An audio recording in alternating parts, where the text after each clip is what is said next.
Today's session, let us discuss about state executive. We already know that the entire government is divided into two parts, part 5 and part 6. Part 5 is this union and part 6 is the state, and part 5 union, it consists okay, I'm writing it here. Part 5, part 6. Part 5 deals with the union and part 6 deals with the state. And union, you have executive, legislative and judiciary. Union, you have, this is union and this is state, and there is executive, legislative and judiciary. Article 52 to 78 deals with executive, legislative deals with 79 to 122, and 123 is the ordinance, which doesn't come under the legislative power of parliament, it's the legislative power of the president itself. So, and then judiciary, it's from article 124 to 151 I guess, and 153 से शायद start होती है. Okay, सो 152 शायद definition है and 153 से start होती है and it ends up to 167, and from 168 to 213 that is legislative, and 214 it's nowhere mentioned, and 215 से लेके sorry that's 213. 213 is the ordinance making power of a governor, and from 214 to 237 it is the judiciary power of state. So you know the executive, legislative, judiciary, the articles which are covering the union executive, the union legislature, union judiciary, the state executive, state legislature and state judiciary. Now my question is that okay, yesterday we have seen article 52 to 78, right? Today our target is to see not the legislature but 153 to 167, the state executive. One mention is that I have missed some of the topics in the yesterday's class, so let us see them. First one is you know that this part 52 to 78, union executive, this comprises of what? Union executive comprises of president, of course. It comprises of president, it comprises of council of minister, attorney general of India. Together they are the part of a union executive.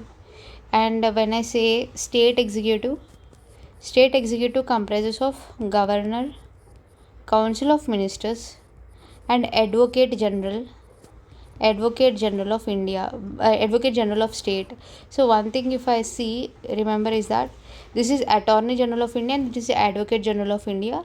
Let us see both of them. Here there are two people, president and vice president. So in today's session we are going to cover attorney general of India, and we are going to first revise whatever we have studied yesterday, and we are also going to cover attorney general of India, and then we are also going to look into this. Okay,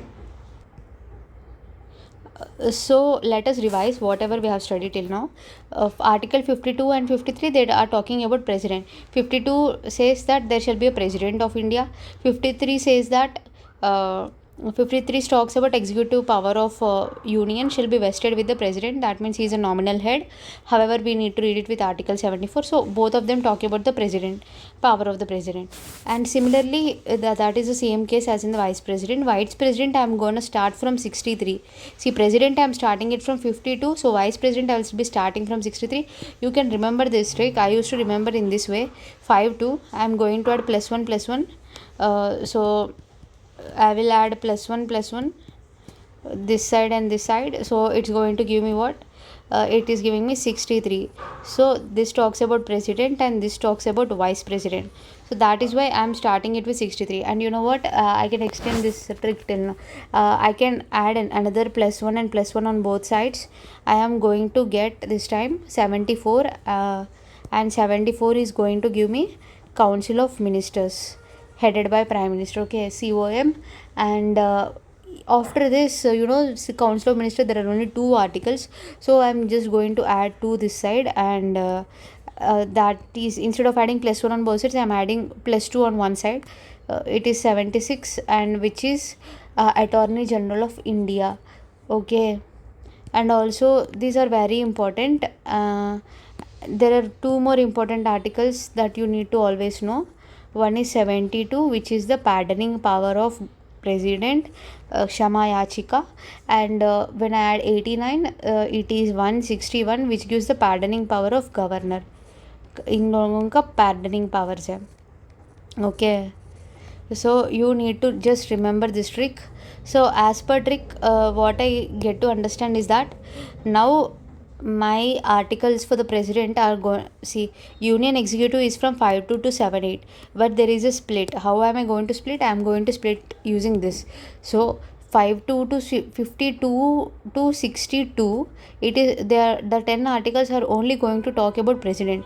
So the first two articles, 52 and 53, they are talking about president, and 54 and 55, they are going to talk about the election of the president. Election of the president. 54 talks about who, and 55 talks about how, manner of the election of the president, and electoral college of the president, manner of election of the president. Okay, so you are clear. So we have finished with 4 articles. Now it's 56. 56 talks about term of office of president. It is 5 years. However, he can be removed, he can resign to vice president, or he can be impeached by parliament. So this is 56. And 57, it talks about re-election. President can be re-elected multiple number of times. Okay, 52 and 53, so you have finished with 6 articles. Now only 4 articles are left. So you know this trick. 58, 59, 60, this is a qualifications required to become to hold the office of president, and the conditions for the office of president, and this is O for oath of office, oath or affirmation of the president. Okay, this is 58, 59, 60. And next I am going to find 61. Like everything got over, so now the only thing we need to discuss is the impeachment, how the impeachment of the president is done. Okay, we have already discussed this, that 1/4 of the members must sign, and it must be sent 14 days prior, notice must be sent, and after that it must be signed by not less, it must be voted, it must be supported by not less than 2/3 of the total members. So this is impeachment ka procedure. And then article 62, it talks about time of holding election to fill the vacancy. Time of holding election, कब election होना चाहिए, it must be held within 6 months. So that is what it says in article 62. Okay, अगर impeachment होती है तो मैं क्या करूँगा, time of holding election to fill the vacancy. So it is 61 and 62. You can remember it like this only, that is easy for you. 61 and 62, तो एक तो ये है और दूसरा वो है. ओके, एक बात करती इम्पीचमेंट, अगर इम्पीच हुआ है तो उसका इलेक्शन कब करना है वैकेंसी फिल करने के लिए, बस उतना ही है provisions. Again once again I am covering. So 52, and the executive covers from, union executive covers from 52 to 78, 5 to 78.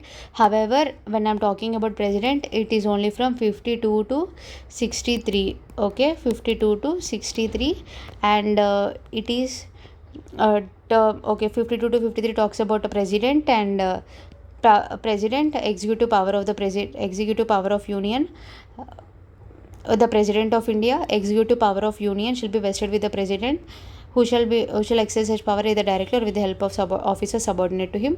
And 54, 55, electoral college of 54 talks about electoral college, who 55 talks about how, manner of the election of the president. Okay, 4 articles are over. 56 talks about term of office of president, that is 5 years, and अगर ये election होगा तो उसका term कितना साल तक रहेगा. And 57, how many times he is eligible for such election, he is eligible for multiple number of times, he can be re-elected multiple number of times.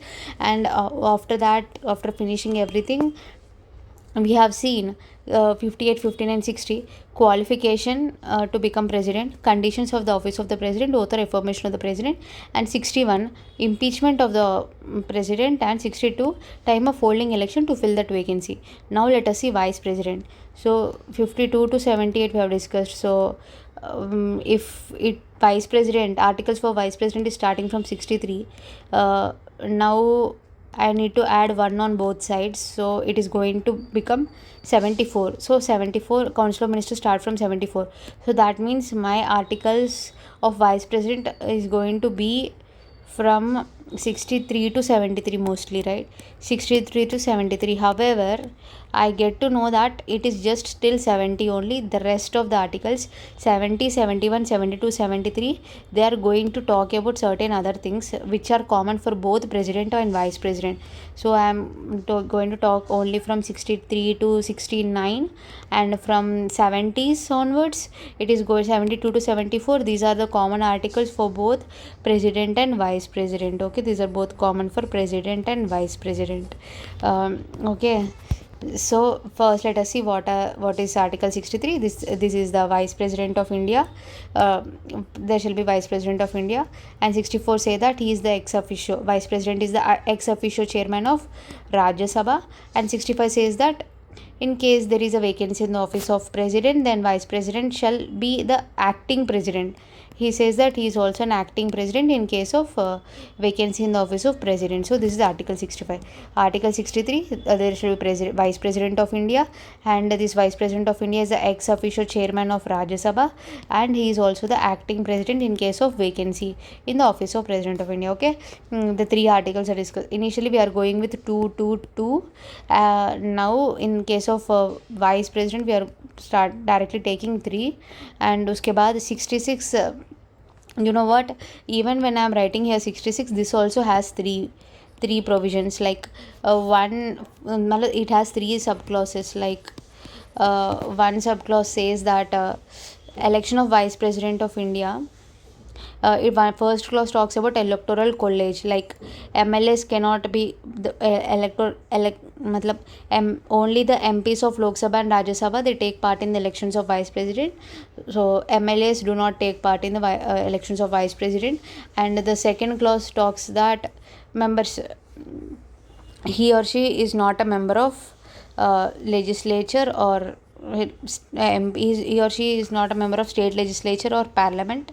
So from this you got to know that conditions of office are also discussed directly in the election of vice president only.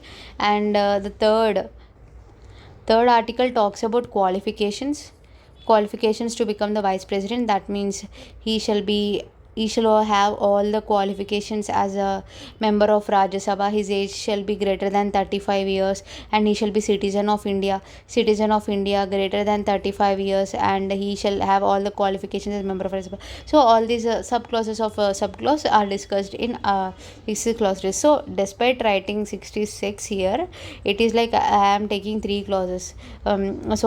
So remember it like that and just write 66 election of vice president. Okay, so now so 63, 64, 65, 66 is clear, and 67 talks about term of office. Just like before, after discussing about vice president and elections of the vice president, what are we going to discuss? We are going to discuss the term of office of a vice president and the time of holding election to fill that vacancy. Actually previously we have discussed he is eligible for re-election a multiple number of times. Here there is no such provision. It just says that when see here, whatever we have discussed in 62, it is the same. When the elections must be held to fill the vacancy of a vice president, the article 68 says as soon as possible elections must be held. It does not say any certain time limit, but it just says as soon as possible. Okay, so 63, 64, 65, 66 got over, and 67 talks about term, 68 talks about time of holding elections to fill the vacancy, because I need to finish before 69 only. Okay, so 68 got over, and 69 whatever is left, what is the main thing that is left? That is oath or affirmation, which will be taken in the presence of in the presence of a president or an officer or someone appointed on his behalf. So the oath or affirmation shall be taken by the vice president in the presence of president or by an officer subordinate to him, or in the presence of an officer on his behalf, who is appointed on his behalf. Okay, so I can say that I have finished president and vice president. It is 52, 53, 54, 55, 56, 57, one is term and one is re-election ka. And 58, 59, 60 it is this oath. Instead of directly writing oath, I am writing qualifications, conditions and oaths. Okay, and there are last two articles, 61 and 62. 61 talks about impeachment, and if impeached, then 62 is going to talk about term of office, time of holding election to fill that vacancy. So first I talk about president, and then I talk about election of the president, and then I talk अगर हुआ तो term कितना है और वो री election हो सकता है क्या, उसका कितने बार हो सकता है, एंड देन अगर हो ये सब हुआ तो ठीक है, बाकी सब चर्चा करते हैं. क्वालिफिकेशंस क्या है, कंडीशंस ऑफ ऑफिस क्या है, ओथ और अफर्मेशंस किसके प्रेजेंस में होगी और उसका फॉर्मेट क्या है, एंड उसके बाद ये 58, 59, 60 है, एंड देन 61 पे ये सब ख़त्म हो गया तो वो इम्पीचमेंट पे आती है. इम्पीचमेंट हुआ तो फिर 62 time of holding election to fill the vacancy. कब कब होगा time of holding election to fill that vacancy. Okay, and now 62 is over. So I have added +1 and +1. I got to know that okay, now I am in 63 that talks about vice president, and I have to take 3 here, not 2. वहाँ पे 2 वाला rule, like 52, 53, 54, 55. Here I am going to have 3 वाला rule, like it's 63, 64, 65 vice president. He is the ex-officio chairman of Rajya Sabha. He is also an acting president in case of vacancy in the office of president. And this is about vice president. अगर vice president के बारे में बात हुआ तो इनका election कैसे होगा, election of vice president. That's the same thing we have discussed. But this also covers conditions and qualifications also, where it used to cover here in the case of president. Here the subclauses itself cover everything. Okay, the subclauses are itself covering qualifications and conditions. तो ये दोनों यहाँ पे चला गया तो यहाँ पर सिर्फ वोट ही बचेगा. So election of vice president at the electoral college, not he cannot be member of a parliament or state legislature, and the qualifications required to become. So the subclauses cover them. Vice president, election of vice president अगर ये हुआ उसका term कितना है, term of vice president, and 68 ठीक है, time of holding elections to fill the vacancy in case there is a vacancy. So that is discussed in 68 and 69. It talks about oath or affirmation of vice president. Okay, so now let us discuss the rest of the 4 articles. What are they? 70, 71, 72, 73. It says 70 says that in case of any contingencies, parliament can make any law regarding a president or vice president. Okay, so in case of any contingencies, that is discussed in 70 in general. And 71 says that if there are any election disputes, Supreme Court is the one. If there are any election disputes, Supreme Court deals with them. Okay, that is 71. And 72 it talks about pardoning powers. Yes, president has the power to pardon someone, respite, commute, etc.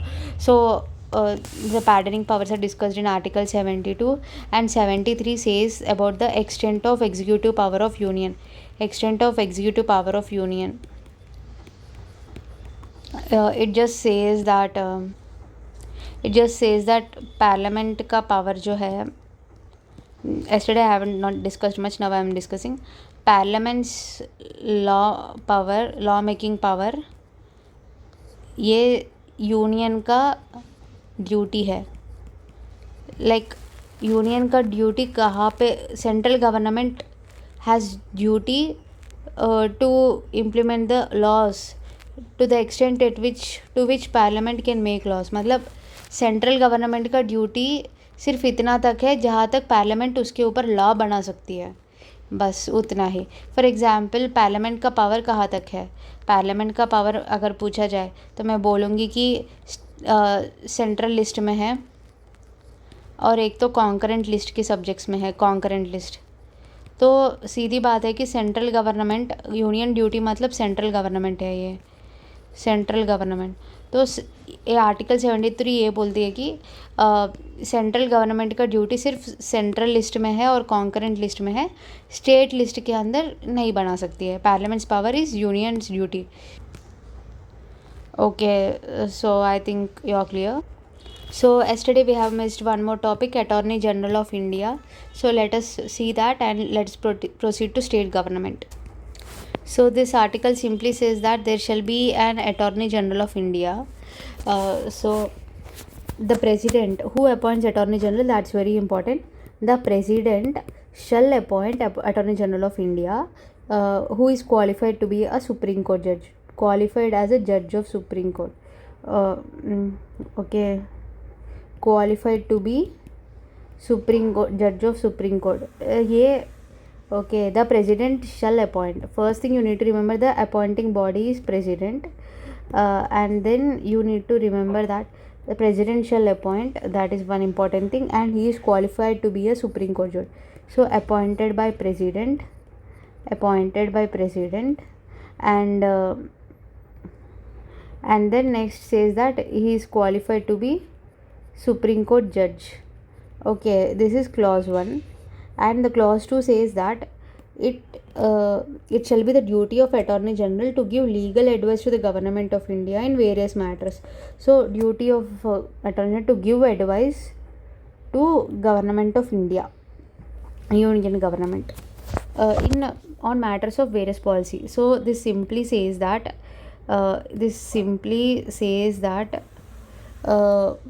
he is the lawyer defending the union government for any cases that needs to be defended in the court of law. For example, you need to go to court, तो court जाना है, तो court जाने के लिए कोई ना कोई एडवोकेट होना चाहिए यूनियन एग्जीक्यूटिव की तरफ, या फिर तो आप कोई कंपनी में काम कर रहे हो, कंपनी के लिए एक लॉयर होगा ही होगा ना. So he is just a lawyer of union government who could go to court on behalf of union government, central government, lawyer of union government, central government. Okay, this is second clause 2, and clause 3 says that the attorney general enjoys the right of audience in all courts of India. Attorney general enjoys right of audience. Attorney general enjoys right of audience in all the courts of India, and with the permission of the judge, okay, fine, he may participate also. So it says that again, in the presence of duties, in the performance of duties of Attorney General shall have right of audience in all the court. Okay, fine, right of audience, he has the right of audience, मतलब वो ऐसे court में जाके कहीं पे बैठ सकता है अटॉर्नी जनरल, केसेस सुनने के लिए वो बैठ के सुन सकता है विद द परमिशन ऑफ जज. एंड ऑल्सो ही कैन, मतलब he has the right of audience, that doesn't mean he can participate. Yes, he can participate sometimes with the permission of जज. अगर जज का परमिशन है तो वो पार्टिसिपेट भी कर सकता है, ये एक चीज़ है, बट या he has the right of audience, that is sure. Okay, and the fourth clause says that he shall hold office during the pleasure of the president. The Attorney General of India shall hold office during the pleasure of the president and shall receive such remuneration. Remuneration is as president may determine. Okay, so basically I got to know that he is working for the pleasure of the president. So that means he is not having, if he is so working, then he is not going to have what? He is not going to have, no, he has no term, मतलब he has no grounds of removal, he or she has no grounds of removal,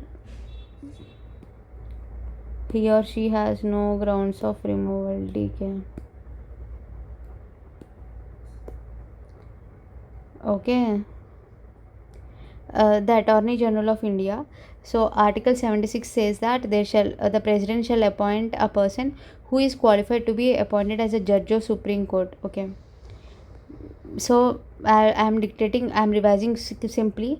It says that the President shall appoint Attorney General of India who is qualified to be Supreme Court judge. So simply it says that the President shall appoint Attorney General of India who is qualified to be Supreme Court judge. The President shall appoint Attorney General of India who is qualified to be Supreme Court judge. Okay, and The second clause says that it shall be the duty of Attorney General of India to give legal advice to the Government of India on various matters, or legal advices on various matters and policies. So he's basically the advocate of union government. And the third clause says that the Attorney General has the right to audience and participate with the permission of judge also. So right to audience in all courts in the territory of India. And it says that it is a pleasure of the Attorney General of India. The Attorney General of India shall hold office during the pleasure of the President and shall receive such remuneration as the President may determine. That means he has no term. That means he has no grounds of removal. And as soon as the government loses the confidence, the Attorney General also, the term of Attorney General also ends. सो बाकी दो clauses भी हमने देखा. After council of ministers, council of ministers it starts from 74, right?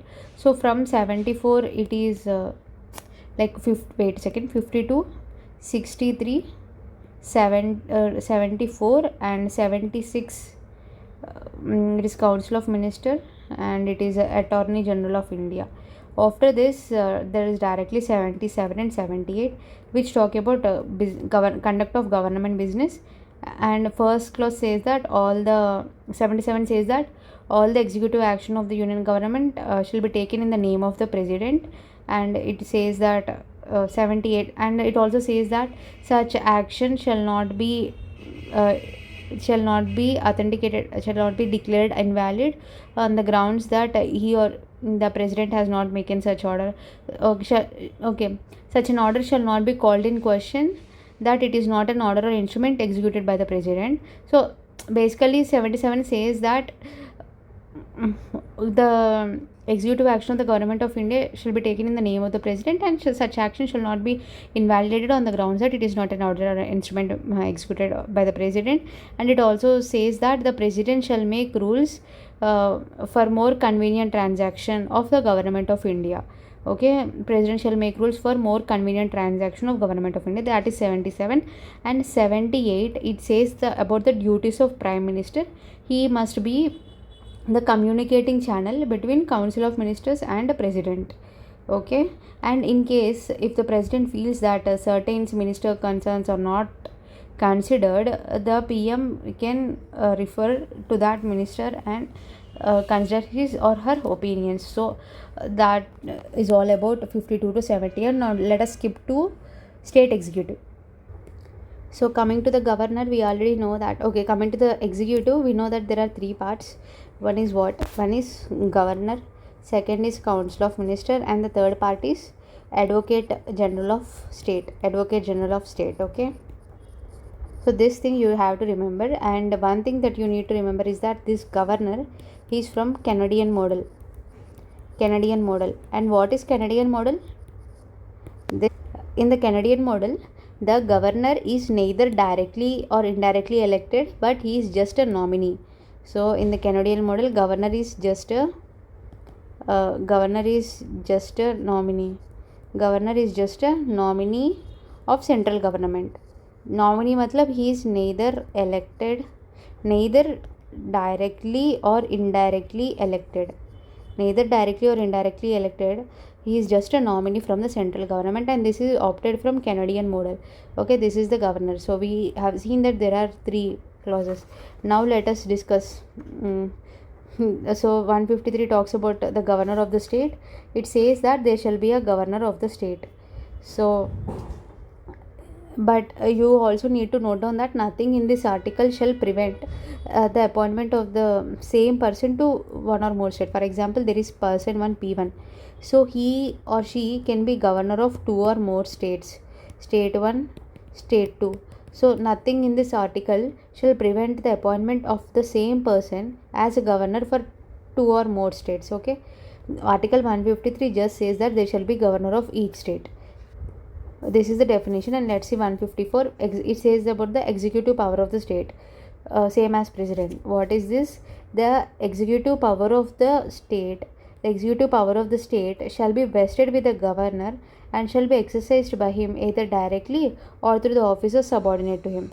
Executive power of the state shall be vested with the governor which shall be exercised either directly or with the help of officers subordinate to him. Mm. Okay, that is Article 154. Okay, so governor of the state हो गया, executive power of the state हो गया, and 155 talks about appointment of governor. It says that the governor of the state shall be appointed by whom? Who appoints president? Chief Justice of India. Then who appoints governor? Socho. Is appointed by the president. Okay, the governor of a state shall be appointed by the president. Term of office of governor. Governor shall hold office for the pleasure of president.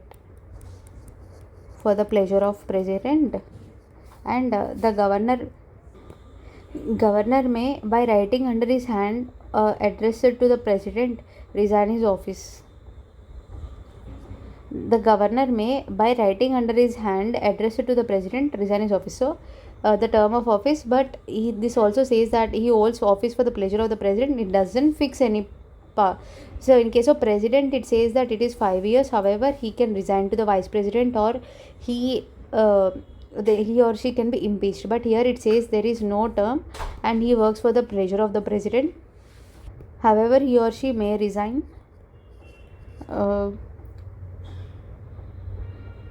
Constitution also says that he can hold office for a term of 5 years from the date upon which he enters office. So it specifies that the term is 5 years. So what does this mean? Here there is no term, and here there is 5 years. So the same article says that the governor shall hold office for the pleasure of the president. This is clause 1, and it also says that the governor may resign to the president, and the tenure of the governor is 5 years. The term of 5 years, the governor shall hold office for the term of 5 years from the date upon which he enters his office. So it means that theoretically the term period of governor is 5 years. However, in practice, the term period might be less than 5 years if the central government choose to replace the governor. Okay. Now let us see some articles starting from 157. 157 talks about qualifications for appointment as governor, and 158 talks about conditions of governor's office, conditions of governor office, and 159 talks about oath or affirmation by the governor, and oath or affirmation by the governor, and 160 talks about discharge of the functions of the governor in certain contingencies.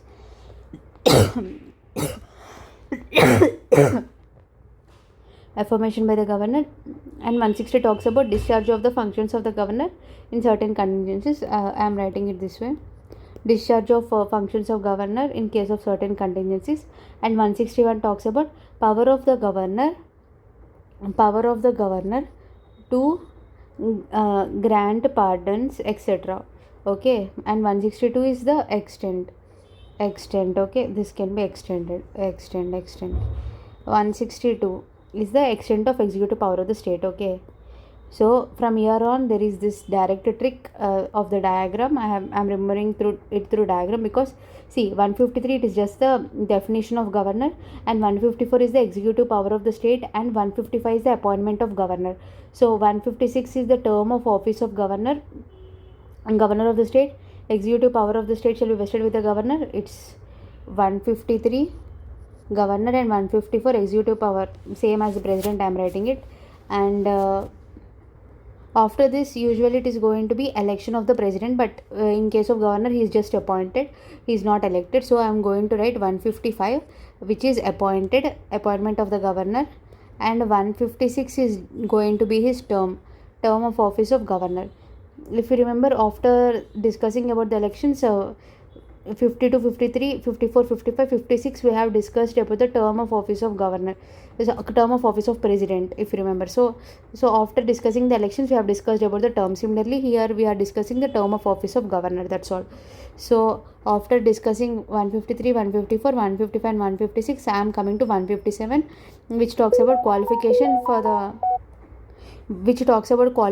appointment as governor, conditions of governor's office, and oath or affirmation by the governor, discharge of functions of governor in case of certain contingencies, pardoning powers of governors and pardoning powers of governors, and उसके बाद extent of executive power of state. Extent of executive power of state मतलब state government can only make laws on up to which the parliament मतलब state legislature can make law.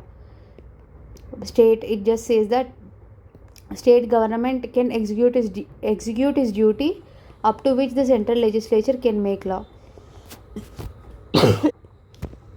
मतलब state government duty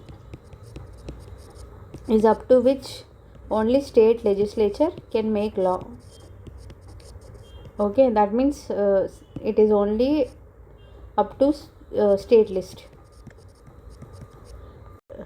Let us also see let us see the qualifications for the appointment as a governor.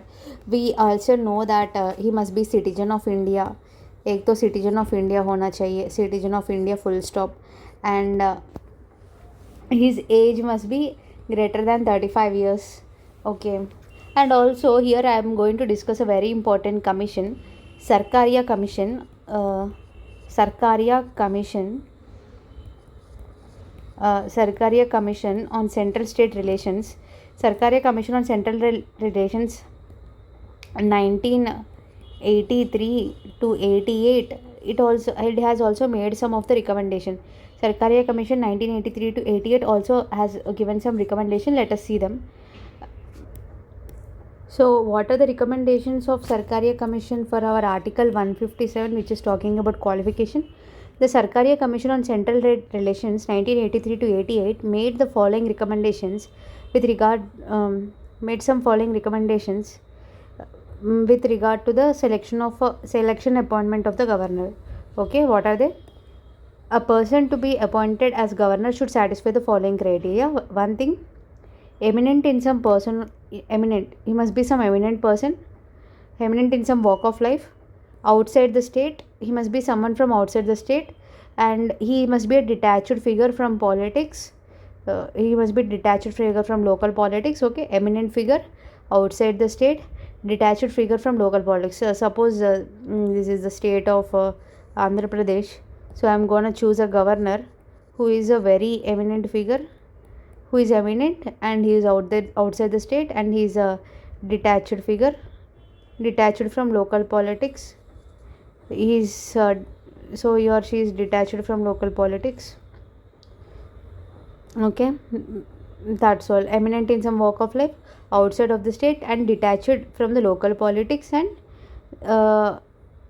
one thing to note is that politician from ruling party, he or she is not appointed by politician from a ruling party from the center. He or she is not appointed from the politician from a ruling party of the center.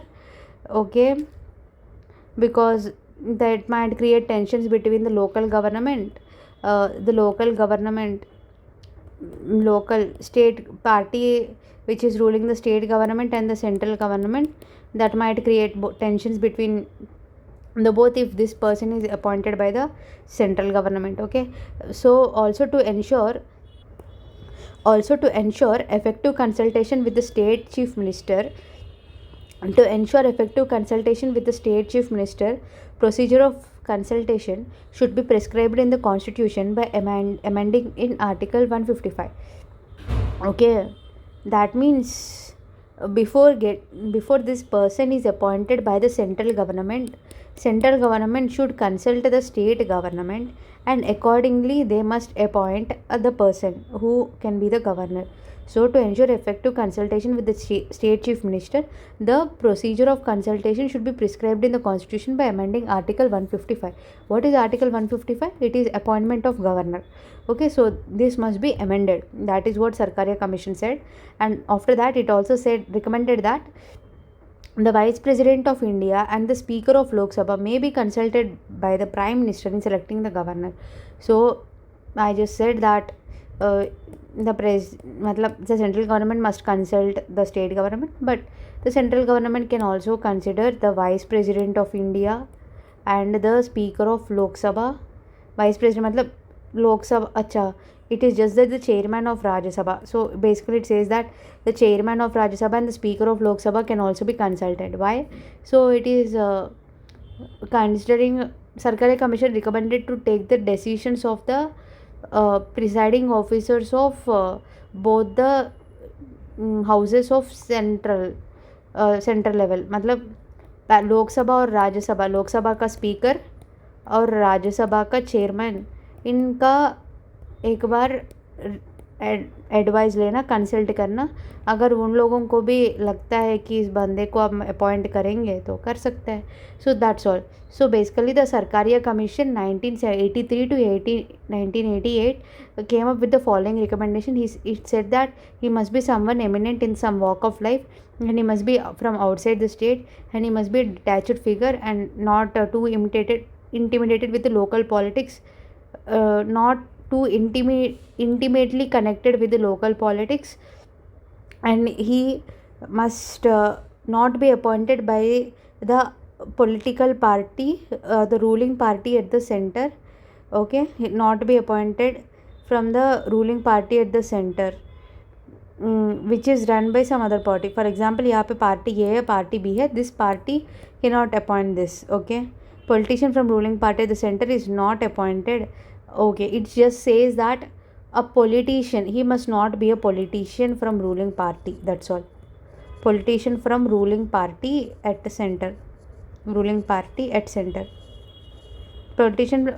Okay, it says that he must be eminent in some walk of life, he must be outside the state, he must be a detached figure and not too intimately connected with the local politics, and politician from ruling party at the center, he cannot be appointed as a governor in this state just because he is outside the state and he is not intimately connected with the local politics. That doesn't mean कि politician from the ruling party will now be appointed as a governor in the state. No, that also cannot happen.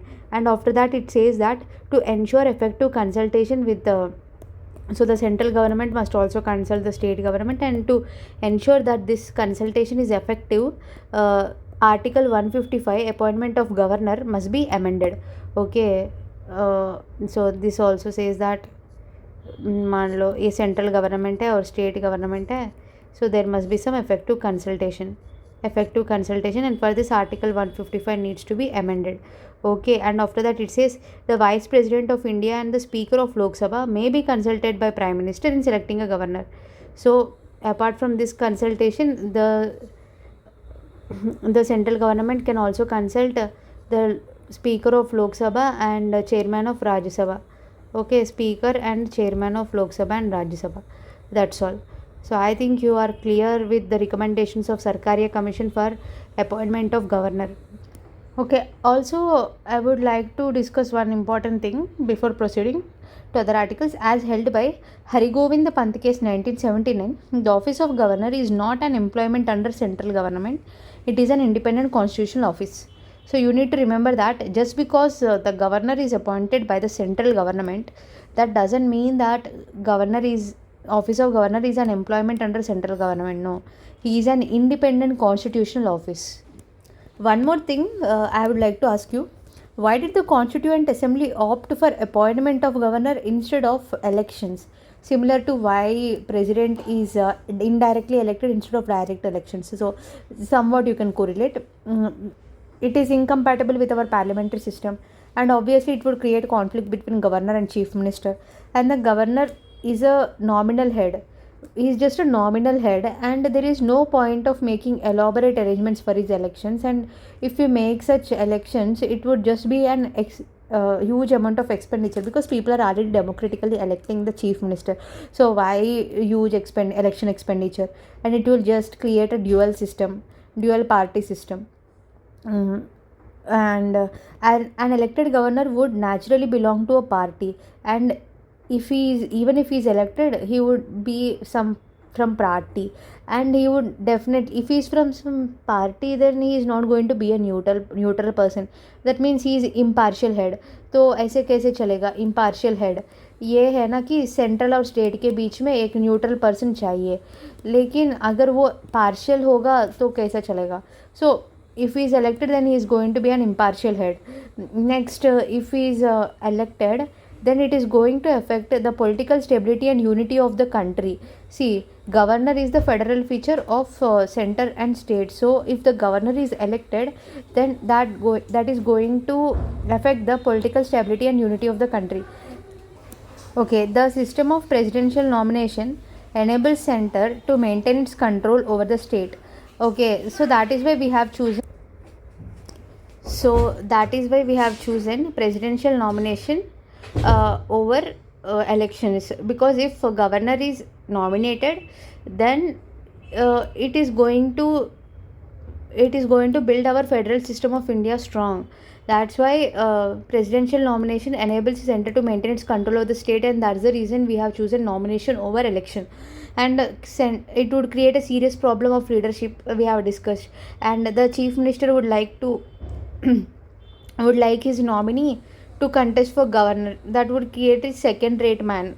The second rate man, I think this is good. That would just create a second rate man. Second rate man, okay? Yeah. What is happening? So that would just create a second rate man of the ruling party. So again I'm saying the reasons are being simple. It would just affect the political stability and unity of country. It would just affect the political stability and unity of our country, and it is just a huge expenditure, and it would just be a waste of time also, and it would create a conflict between governor and chief minister. And even if he is governor, then it would just be a second rate man of the ruling party, because the chief minister wants his nominee to participate in the elections for the governor. Okay, there is one more thing: centralization or misuse of the powers of governor. Nowadays there is a talk that governor is being centralized. So what does this mean? In BP Singhal case of 2010, BP Singhal case, previously we have discussed Haripant case, Haripant Govind case, Haripant Govind Hari Govind Pant case, Hari Govind Pant case of 1979. It said that the office of the governor is not just an employment under central government, it is an independent constitutional office. This is Haripant Govind case, Hari Govind Pant case 1979, and this is BP Singhal case of 2010. And this in this case the Supreme Court declared that no notice or reasons need to be given for removal by the central government.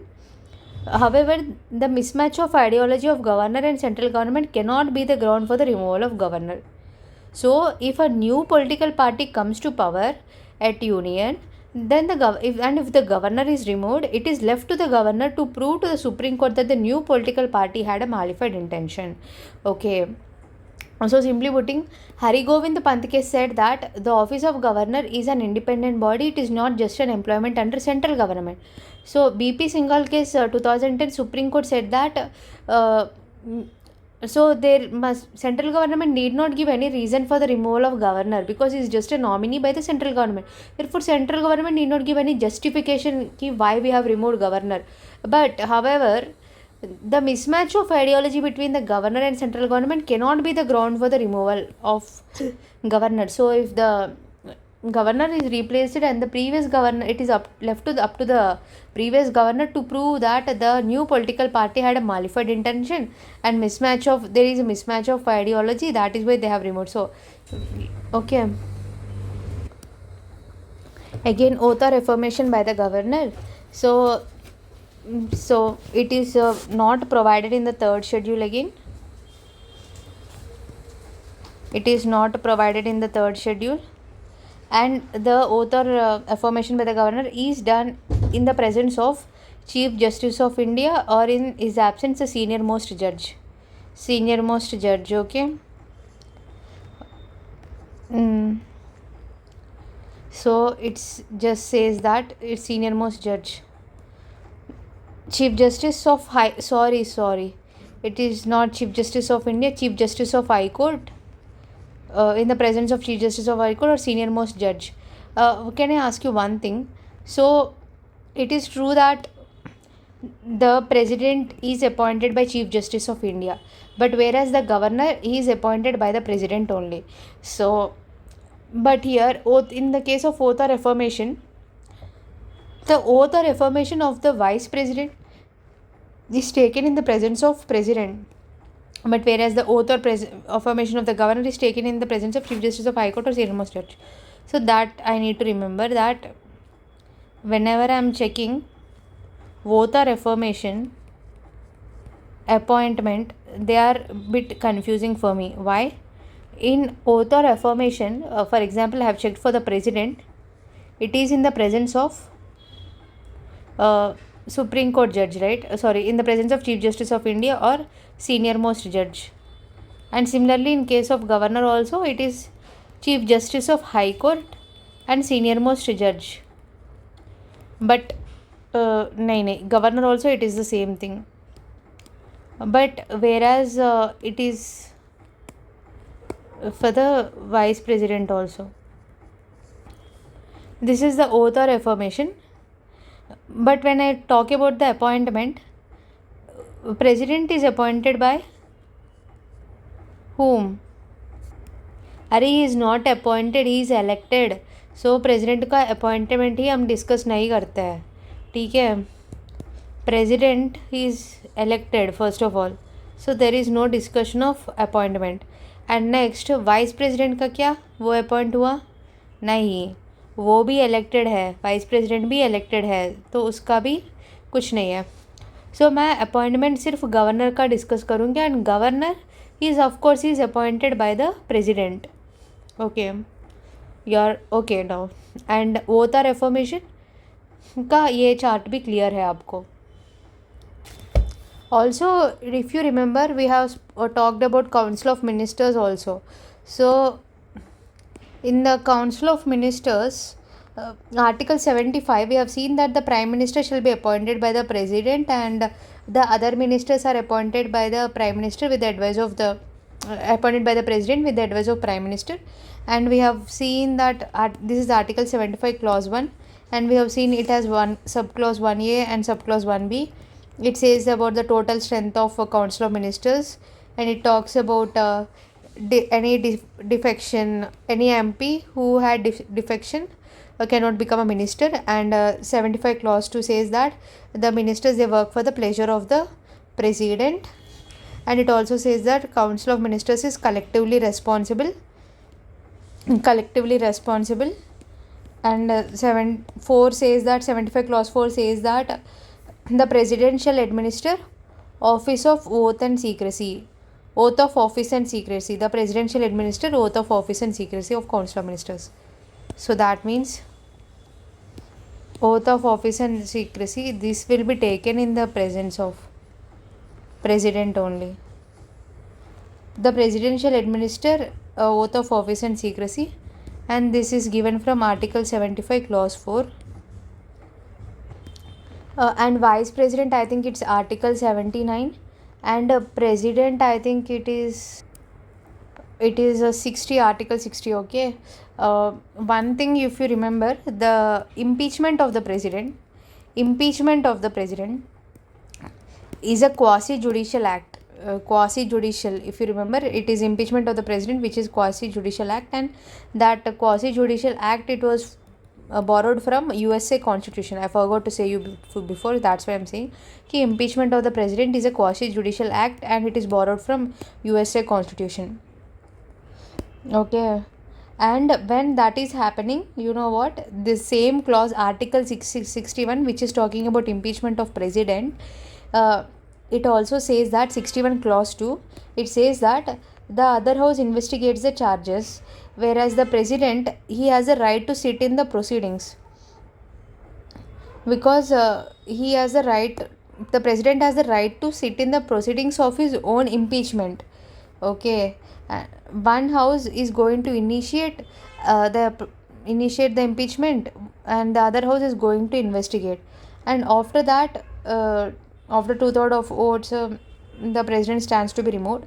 But yeah, I missed one important thing to say, that this impeachment is a quasi-judicial act and that the president has the right to sit in his own proceedings. Okay. Now what are we currently discussing? We are discussing oath or affirmation and the difference between them. Okay, now you are clear that only governor is appointed, so there is nothing much to be confused. And of course, he must be appointed by the president only. But whereas we are discussing about oath or affirmation, yes, president is appointed by Chief Justice of India, and governor is also appointed by Chief Justice of High Court. Whereas vice president and council minister, they are appointed by the president. Okay. However, I believe however, see, even if the oath of affirmation is given in council of minister, that the format it is present in the third schedule, okay. mm, for the council of ministers. So now we have finished the oath or affirmation by the governor. Next, let us see discharge of functions of governor in certain contingencies. Of course, the president may make such provisions for the discharge of functions of governor in any contingency not provided in the constitution.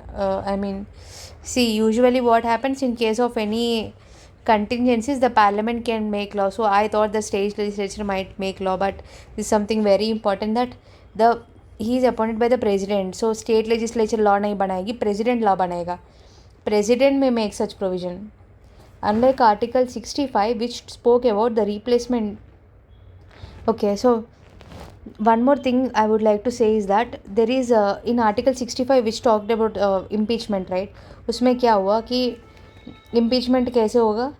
Article 65 which talks about replacement for the president, मतलब president is replaced by the vice president, and उसके बाद जो है वो parliament एक law बनाएगा, and parliament में discharge of duties act बनाया, उसके according chief justice of India या सीनियर मोस्ट जज बनेगा. अगर वैकेंसी इन वाइस प्रेसिडेंट ऑफिस है तो वो प्रेसिडेंट का सीट वाइस प्रेसिडेंट लेगा and so on.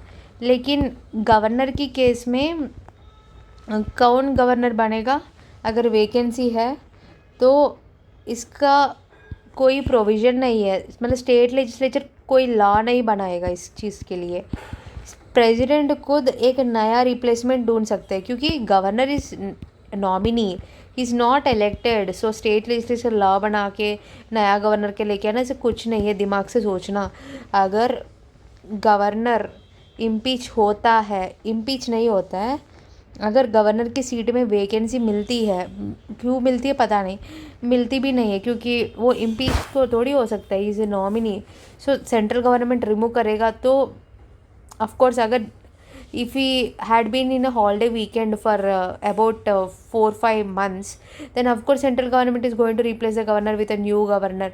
So it is up to the president to decide for the replacement of governor in case of any contingencies. Replacement of governor हो गया, in that is one of the contingency I am able to remember. So in case of any contingency such as replacement of the governor, it is up to the president to decide in case of any such replacement contingency ki who shall be the new governor. That's all. And of course the pardoning powers of the governor, you already know. One thing you need to remember, that governor can't pardon a death sentence. He can pardon all the sentences, but he cannot pardon a death sentence. That you need to remember. Only the president has the power to pardon a death sentence. मतलब completely ऋणमाफ़ी करना एक death sentence को, ये सिर्फ president के हाथ में ही है. Okay, extent of the executive power of the state we already discussed कि स्टेट गवर्नमेंट का ड्यूटी सिर्फ इतना तक है जहाँ तक सेंट्रल लेजिस्लेचर लॉ बनाएगी. Now let me look into council of ministers, advocate general of state, conduct of government business.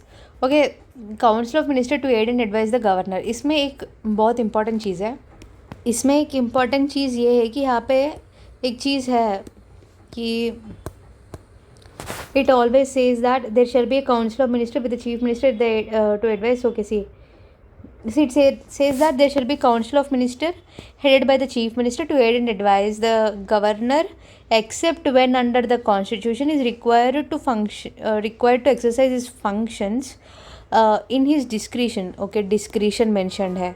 And फिर भी मैं देखती हूँ कि काउंसिल ऑफ मिनिस्टर सेम है. Council of minister can aid and advise the governor, but the decision of the governor is in his discretion shall be final. The decision of the governor in his discretion shall be final.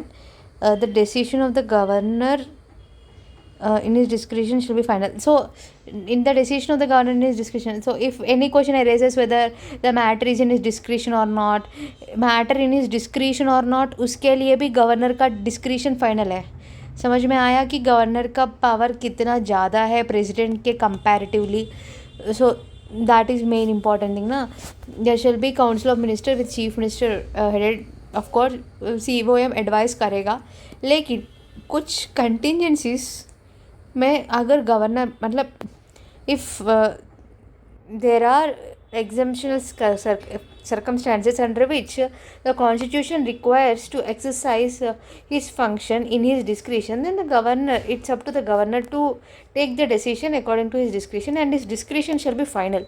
So ye hai. Now let us see what does this discretionary power mean. You know the other provisions as to ministers. The chief minister shall be appointed by the governor and other ministers shall be appointed by the chief minister. Okay. Yeah, and it has subclause A, 1A, 1B. And after that, it might also say the same thing. See, it also said the same thing. Shall not exceed 15%, subclause 1A. And what does 1B talk about? मतलब state legislative assembly के strength के हिसाब से हम calculate करेंगे ना इसको.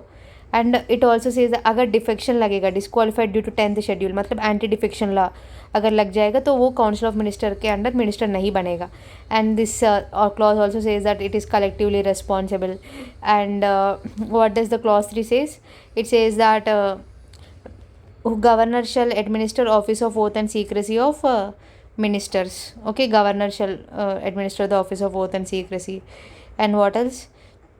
A minister for any period of 6 consecutive months is not an member of legislature, then at such expiration shall cease to a minister. तो अगर कोई मिनिस्टर MP नहीं है तो उसको 6 महीने के अंदर अंदर MP बनना पड़ेगा. अगर नहीं बन गया तो वो मिनिस्टर नहीं बनेगा, मतलब automatically he shall cease to be a minister.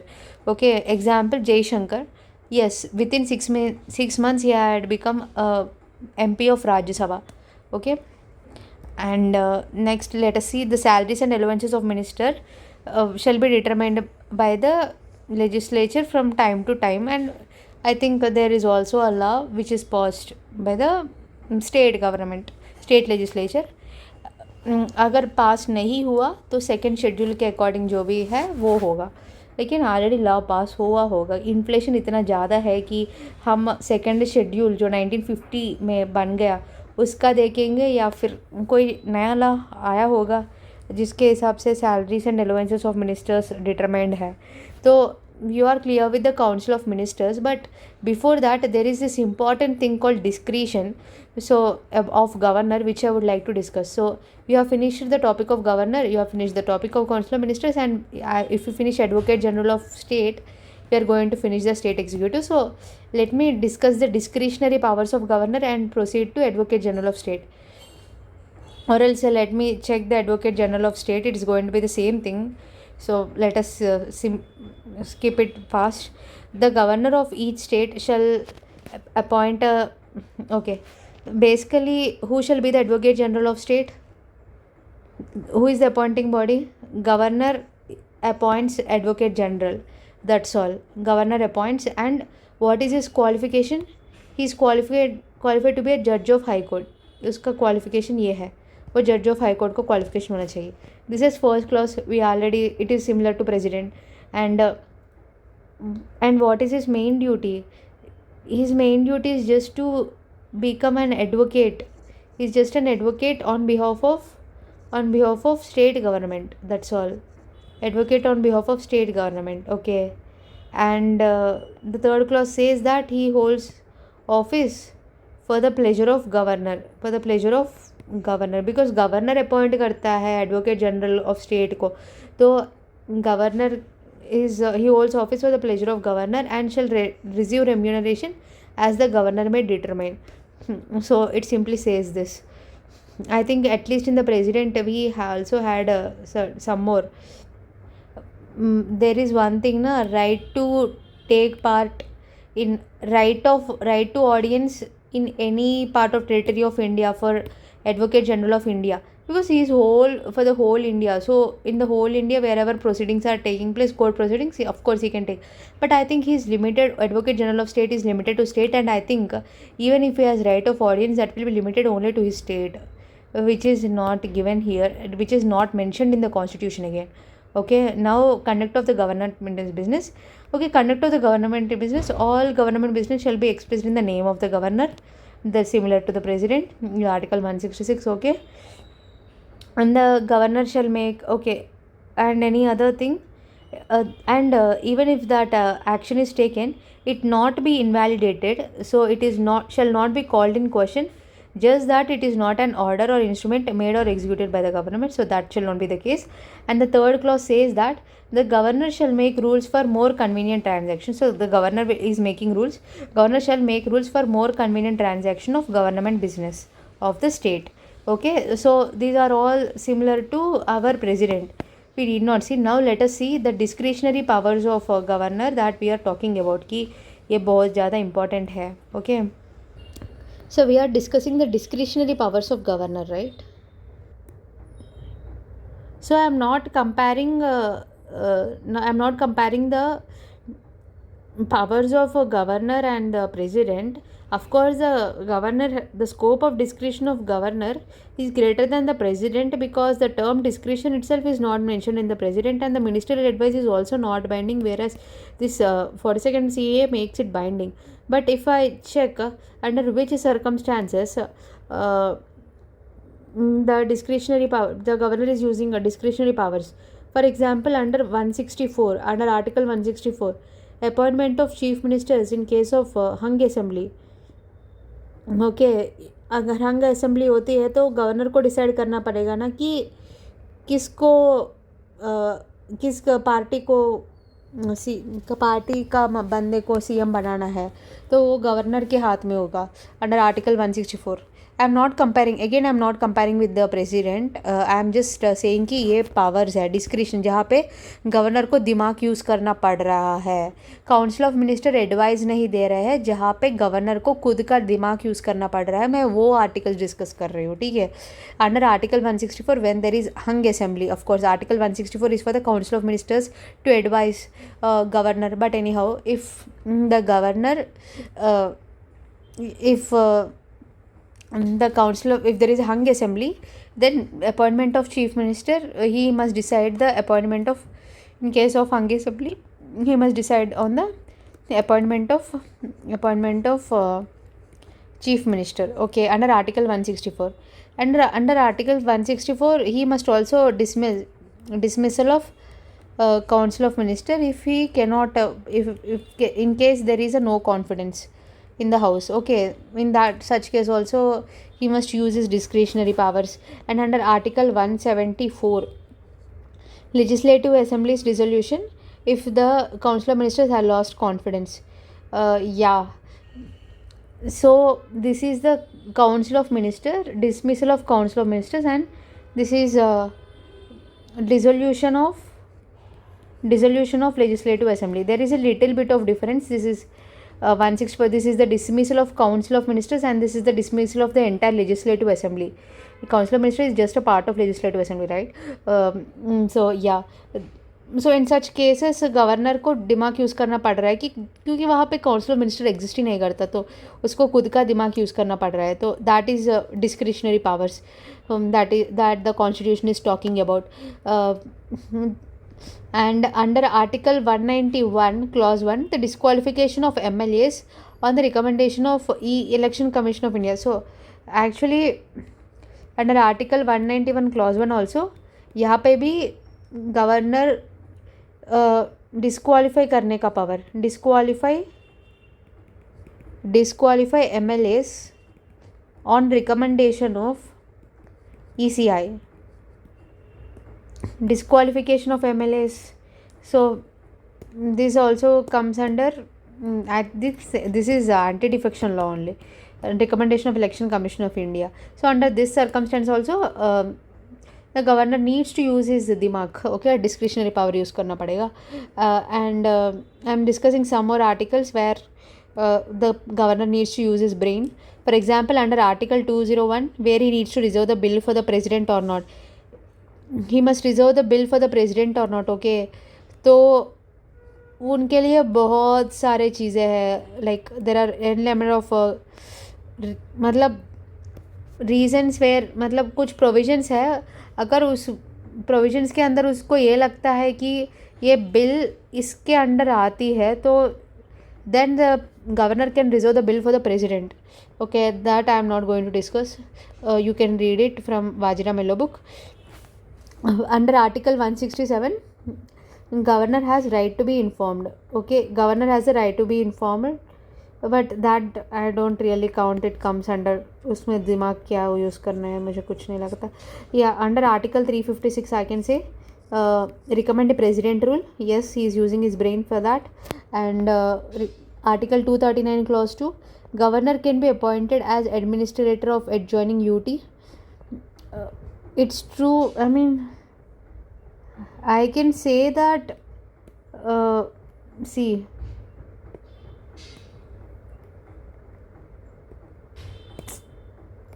यहाँ पे बहुत सारा मिक्स हो गया.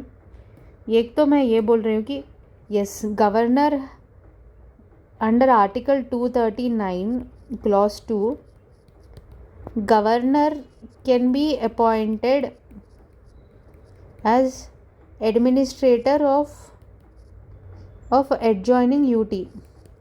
Okay. And also under sixth schedule, the governor decides amount to be paid to the district council by state government as royalty accruing from licenses of mineral exploration. So I think under the sixth schedule को मैं यहाँ पे भी लिख सकती हूँ कि under sixth schedule the governor decides amount to be paid to the district councils by state government, amount to be paid to the district councils by state government. State government को डिस्ट्रिक्ट काउंसिल्स को कितना payment करना है वो चीज़ governor decide करेगा. Okay, district councils for what? As a royalty accruing the licences of mineral explorations. Okay, so ये चीज़ गवर्नर डिसाइड करेगा. सो ये इतना सच पावर प्रेसिडेंट के पास नहीं है, तो एक तरह का मैं बोल सकती हूँ power of governor is greater than president. Okay, so under Article 239 clause 2, governor is appointed as the administrator of the adjoining UT. That is also not available for the president. So I can say the power of the governor is the scope of the powers of the governor is greater than the president. I can say application of suspensive veto, a pocket veto, like application of the pocket veto. This is the same thing. Okay, Punjab government case. This is Tamil Nadu bills case 2025, however, which reduced it to 3 months. Anyhow, even if it is reduced, still it is a discretionary powers because he is able to think कि चलो अब मैं इस bill को president के लिए reserve कर सकता हूँ. So that is what the governor, these are all the powers, discretionary powers of governor, and I hope you are clear. And I would like to also, so you are clear, right? So the term discretion is only mentioned for the governor, not for the president, and the ministerial advice therefore is not binding on the governor, whereas it is binding for the president. And also when I look into under Article 239 clause 2, governor can also be appointed as administrator of adjoining UT. And as per the sixth schedule, the governor decides the amount to be paid to the district councils by the state government as a royalty accruing from the licenses of mineral exploration. And that's all. And you know, he can also recommend a president rule, so therefore he is using discretionary power. मतलब दिमाग use कर रहा है कहाँ पे. Of course, reserving the bill for the president, yes, there he is using discretionary power. Article 356, recommending president rule, yes, he is using discretionary power. Article 164, Article 174. Article 164, in case there is an hung assembly, he is going to dismiss the council of ministers and he is going to appoint a new chief minister if there is no confidence. Okay, so under Article 164, and also he uses his discretionary power under Article 164 where he needs to dissolve a complete legislative assembly. Under Article 174, then he is going to use his discretionary powers. And also in case of anti-defection law, Article 191 clause 1, disqualification of MLAs on the recommendation of Election Commission of India, there he is going to use his discretionary powers. Now I would like to discuss special responsibilities of governor. What are the special responsibilities? What are the special responsibilities of governor?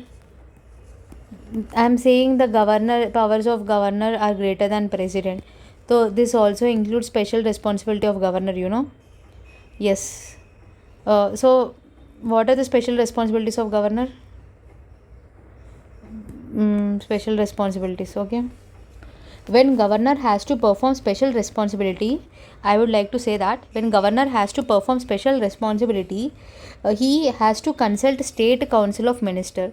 He has to consult state council of minister when he has to perform special responsibility. He has to consult state council of minister. However, when performing, he needs to consult, but however when he is actually executing, he needs to follow orders from the central government.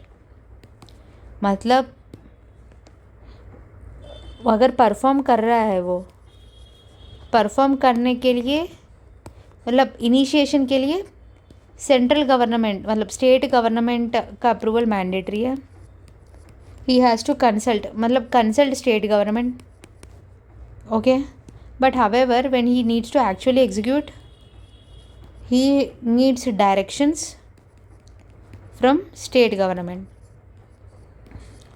So this is the special responsibility of governor, which requires him to consult state government and take the directions from the central government, directions from the central government to execute, okay. And that is why these special responsibilities of governor, they are called as asymmetric federalism. It is called, they lead to asymmetric federalism where the power of the center is more than the state. asymmetric federalism मतलब actually करने की time आती है तो central government का direction मतलब state government से सिर्फ कंसल्टेशन ले रहे हैं, तो एक्चुअली जब इम्प्लीमेंटेशन हो रहा है तो तब स्टेट गवर्नमेंट. तो this is called asymmetric federalism. And you know, in certain states the governor used his special responsibilities and had done many things. Example, in the state of Maharashtra, he had established development board for Vidarbha, Marathwada, etc. Maharashtra. And in the Gujarat, he had established a development board for Saurashtra. A development board was established in Saurashtra. So in Sikkim again, a peace and development, so he had promoted peace and development programs for all the sections of society, etc. So basically the special governor can use his special responsibilities for building up development programs and encouraging peace and development programs for all the sections of society, okay. So now we have finished all the topics of of the state executive, governor, council of ministers, advocate general of state. We have covered all the topics. Advocate general of state. So in the next session, let us look into union legislature. Let us look into the parliament, okay. But before that, I would like to discuss differences between difference between president and the governor. I would like to discuss before ending the topic, I would like to discuss certain areas. So I would just like to compare president and governor, that's all. So when I'm comparing president and governor, let us compare under Article 111 and Article 200. What is Article 111? It talks about veto power of the president, and Article 200, when I add 89, it talks about veto power of the governor. So president has the veto powers. What are the veto powers? Absolute, suspensive and pocket. That means he can, first option, he can give assent, और he can withhold assent, he और she can withhold assent, मतलब withhold मतलब reject का meaning आती है यहाँ पे, और he can return the bill for reconsideration which is suspensive. Completely rejecting मतलब absolute, and returning for the reconsideration is suspensive, and keeping the bill pending for an infinite period is pocket veto. And the president has all three powers, and if you remember that pocket veto is only used against private member bills and the state bills referred by the governor to the president. Okay. And president cannot return money bills, you already know this, and reject he or she can reject withhold assent only for the private member bill and state bills. And अच्छा pocket veto किसी के लिए भी use हो सकता है accept constitutional amendment bill, या except constitutional amendment bill, pocket veto can be used for anything, whereas suspensive veto cannot be used for money bills and constitutional amendment bills. Constitutional amendment bill आता है तो president को देना mandatory है, approval देना mandatory है, ठीक है. Give assent, withhold assent, and या. So I think you are clear with absolute veto, suspensive veto and pocket veto of the president. But in case of governor, there is a pocket veto. Pocket veto का definition होती है withhold accent. Withhold assent मतलब hold पे रखना, pending, keeping pending for an infinite period. But however after Tamil Nadu bills case the pocket veto withhold accent, यहाँ पे withhold मतलब reject, यहाँ पे विथहोल्ड मतलब keeping the bill pending for an infinite period. तो यहाँ पे क्या है कि recently the supreme court added time limit of 3 months on the exercise of pocket veto by the governor. Okay, so for the governor, he has no absolute veto, and he has a pocket veto, but it is only for 3 months, and within 3 months he need to respond. And if he returns, then that bill is called that such veto is called suspensive veto. And if he reserve the bill for the consideration of the president, then it is called bill for the presidential reference. It is not a pocket veto. Pocket veto is something different from the presidential reference. So this is called presidential reference, and there is no bill which he can use absolute veto. So there is no absolute in case of governor, and there is only pocket veto and suspensive veto. He can either keep it for pending, or he can send it for reconsideration, return for reconsideration, or he can send it for the presidential reference. And the Tamil Nadu bills case said that the president, when it is sent to the president, he must also act on such bills within 3 months. However, when it is sent to the president has 3 alternatives. What is that? The president can give assent, of course, या फिर the president can withhold assent मतलब reject, absolute veto, या फिर he can return the bill for reconsideration of the houses at the later stage, at the stage. Okay, return the bill for the reconsideration of the houses of the state legislature. However, see, the houses have to reconsider it within 6 months, and if the bill is passed by the see, for example, when the houses of the state legislature, when the state legislature sent it to the governor, and the governor sent it to the president for the president referral, and president has 3 options. And if president choose to return the bill, the governor returns and it goes to state legislature, and within 6 months, if the bill is again passed by the state legislature, then it is not binding upon the president to give assent to that bill. Okay, that's all, because he is the president in the end. And next is the comparing the veto powers of president and the governor with regard to money bill. So comparing veto powers of the president and governor with respect to the ordinary bills, we have compared. And with respect to the money bills, I have already said that there is no suspensive veto in case of money bills, and in case of ordinary bills, yes, suspensive veto can be used. And clearly it is because in general the president gives assent to the money bill. He doesn't stop, because he is the one who introduced money bill in the parliament. That's why he is not going to use suspensive veto in such case. And governor with regard to money bills, give assent, withhold assent, cannot return a money bill. So president, in case of money bill, president has only 2 options, either to give assent or withhold assent, matlab reject it. In case of private member bills, he can do that, but in case of he cannot return a money bill. That's all. He cannot return a money bill. The only 2 things he can do, that give assent or reject it. That's all. He has only 2 options. But whereas in case of governor, he can withhold assent for up to 3 months. However, he cannot return a money bill just like president. There is no suspensive in case of money bill. There is no suspensive veto.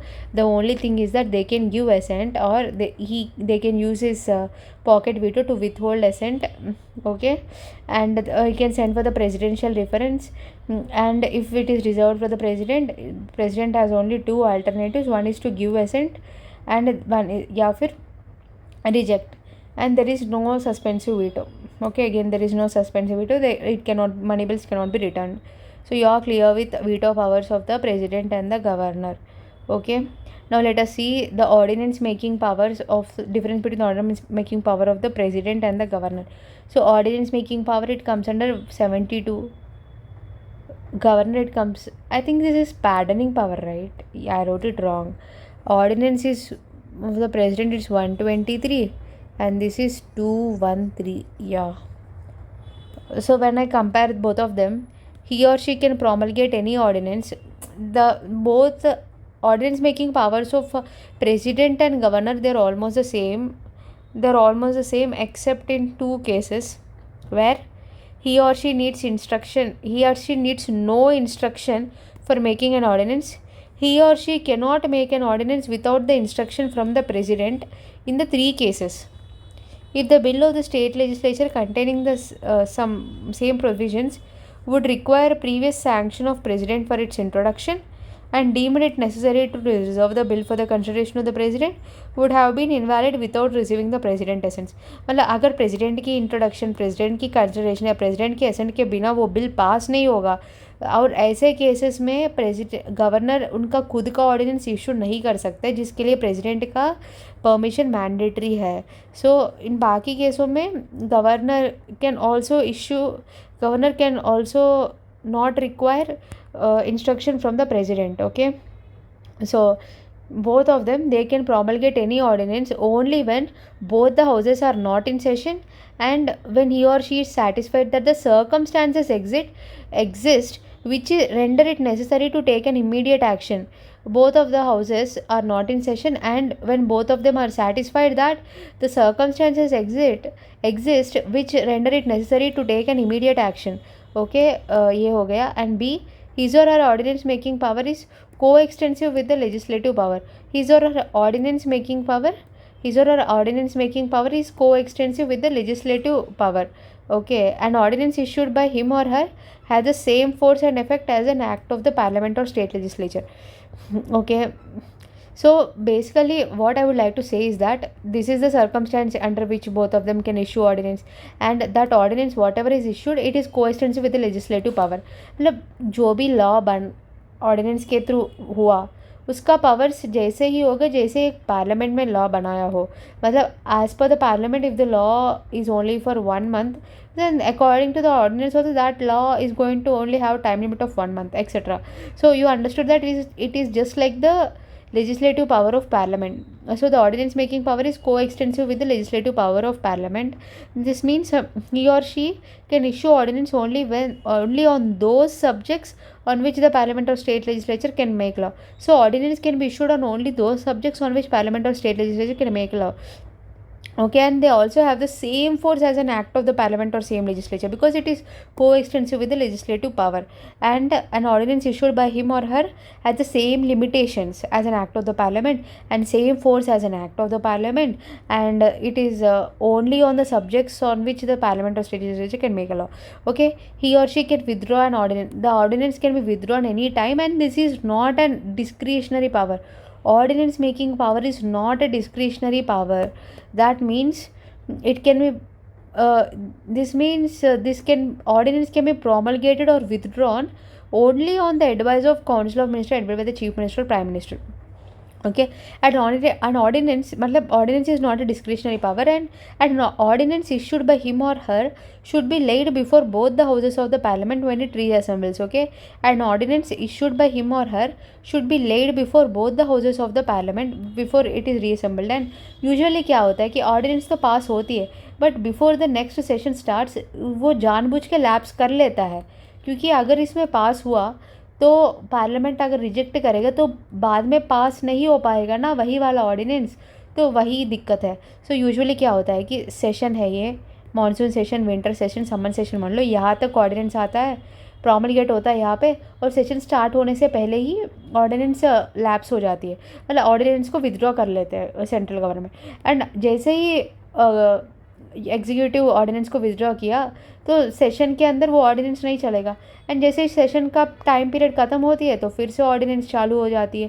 So ordinance का कुछ loop hole है कि it is used as a backup for state legislature. अगर कोई bill parliament में पास नहीं होती है तो एग्जीक्यूटिव क्या कर रही है, मतलब रूलिंग पार्टी क्या कर रही है, ऑर्डिनेंस के थ्रू वही ला पास करवा रही है. That's all.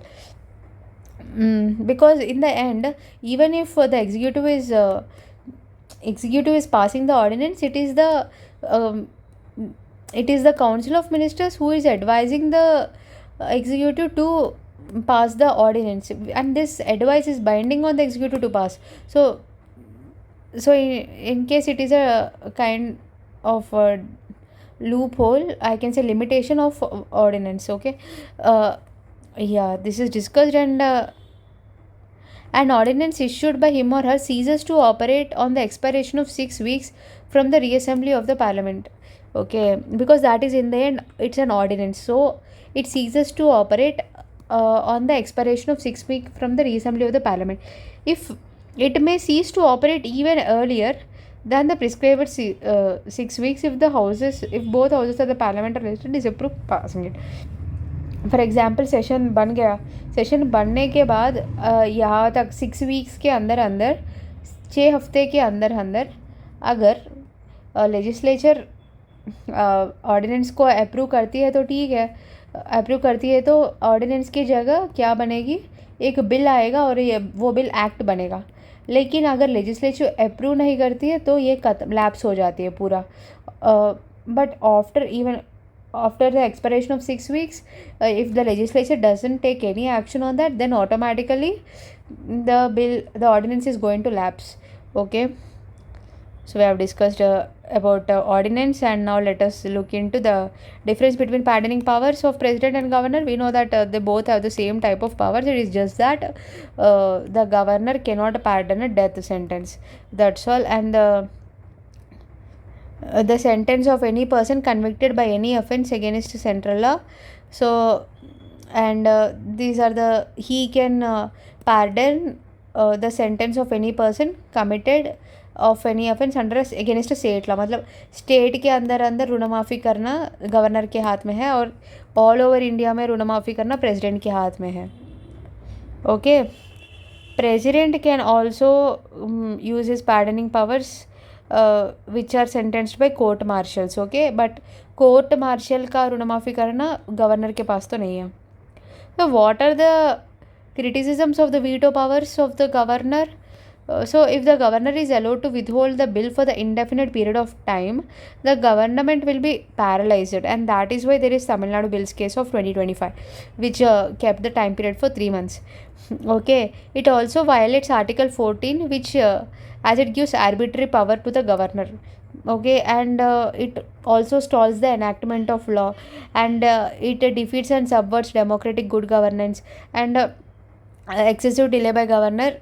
The excessive delay by governor in assent or returning bill goes against constitutional directives as soon as possible. Okay, it goes against the constitutional directives because constitutional directives क्या promote करते हैं, democratic good governance को, लेकिन excessive delay bye governor इस चीज़ को खिलाफ है.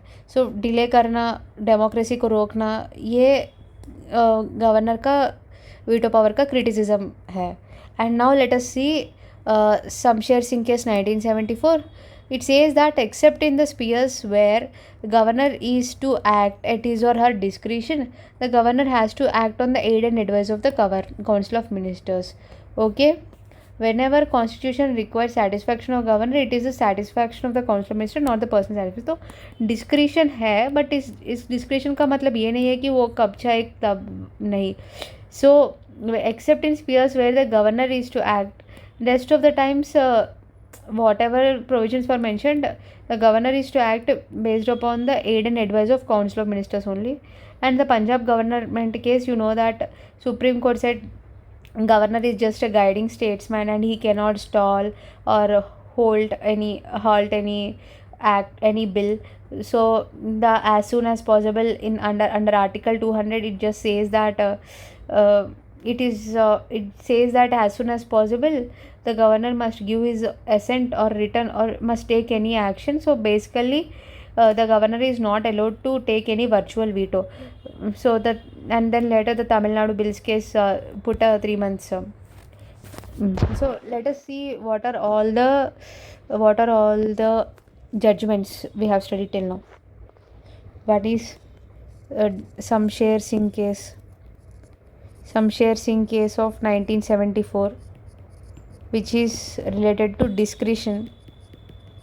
Discretion के खिलाफ, लाइक इट सेज दैट जहाँ जहाँ पे डिस्क्रिशन होती है, सिर्फ वहाँ पे जहाँ पे डिस्क्रिशन मेंशन्ड होती है वहाँ पे ही गवर्नर डिस्क्रिशन यूज़ करता है. बाकी सब spheres, rest of all the spheres, it is going to be on the aid and advice of Council of Ministers. Okay, this is about discretion, Shamsher Singh case of 1974. And we have also seen ये discretion के related है ना, या and veto powers के related भी कुछ case studies है, veto powers of governor. One is Punjab government case, Punjab government case of 2023. It says that governor cannot be a guiding statesman. Governor is a guiding statesman, and he cannot go against democracy and all. Okay, so and then उसके बाद Tamil Nadu bills case आती है. Tamil Nadu bills case 2025, ये 3 time limit लगा देती है. Time limit कितना, 3 महीने का टाइम लिमिट्स लगा देती है. We have also discussed some more like misuse of power of governor. Misuse of power of governor, supreme court declare that removal of governor, basically removal of governor में भी हमने देखा. रिमूवल ऑफ गवर्नर में क्या है कि इन BP Singhal case of 2010, supreme court declared that no notice or reasons need to be given for removal of governor by the central government. No reasons must be removed. However, no reasons must be given by the central government. However, mismatch of ideology is not the ground for removal of the governor. So this is given by BP Singhal case. And we have also discussed Haripant Govind case of 1979. Hari Govind Pant case of 1979. It says that the office of governor is not an employment under central government. He is an independent constitutional office.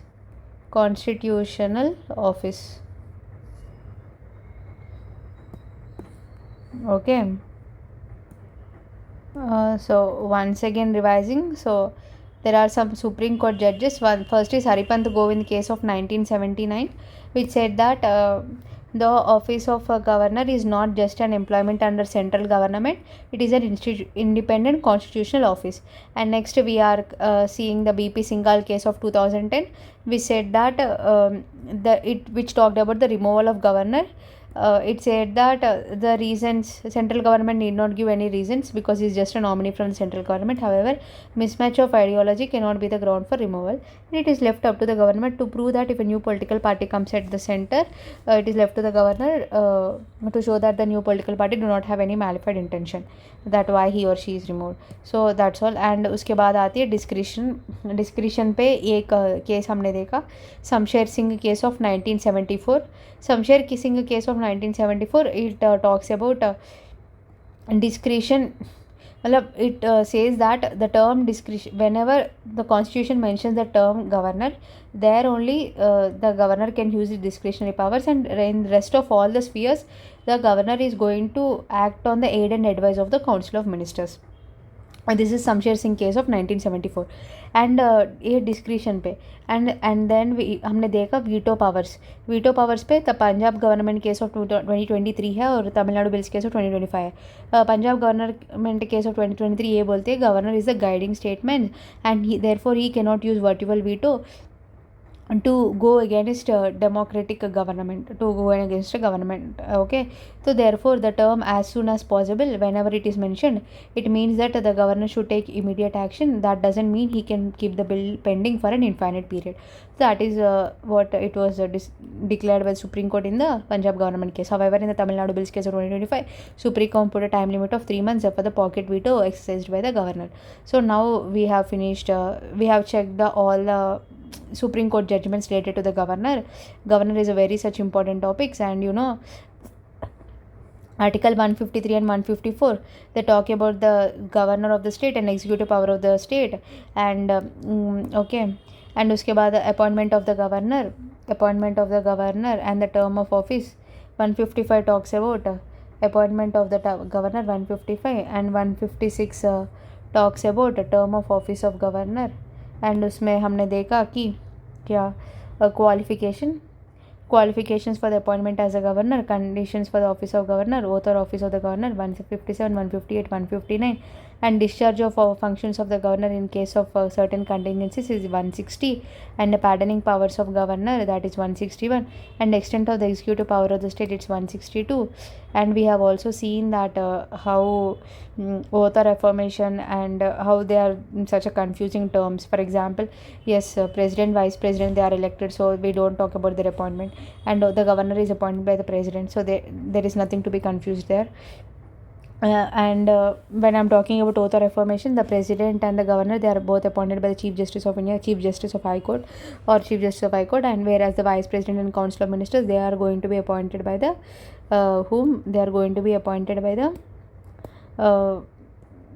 president. Okay, both of them are going to be appointed by the president. And one more thing is that both of them articles, see, third schedule do not mention the format of oath or affirmation of a president, governor, or vice president. However, for the council of ministers, it mentions, and who appoints the council of ministers, the governor, appointed by the governor.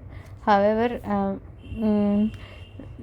it was their oath or affirmation, it was also discussed in the third schedule itself. Okay, I think you are clear. Let us make more mind maps in the later session, and go and then proceed with the union legislature in the next session. Thank you very much. I think you are clear, right? After this, we looked into council of ministers, which is the same thing, and advocate general of the state, which is also the same thing, and conduct of the government business. We have looked into these two topics also. Conduct of the government business under the name of the president, and it shall not be declared invalid on the ground that a question shall not be raised on the ground that your president did not pass that law or something. And duties of chief ministers. Yeah, chief minister is the communicating channel between the council of ministers and the governor. That's all. So we are done with the state executive, and tomorrow let us look into union executive, union legislature. Tomorrow let us look into the union legislature. Thank you.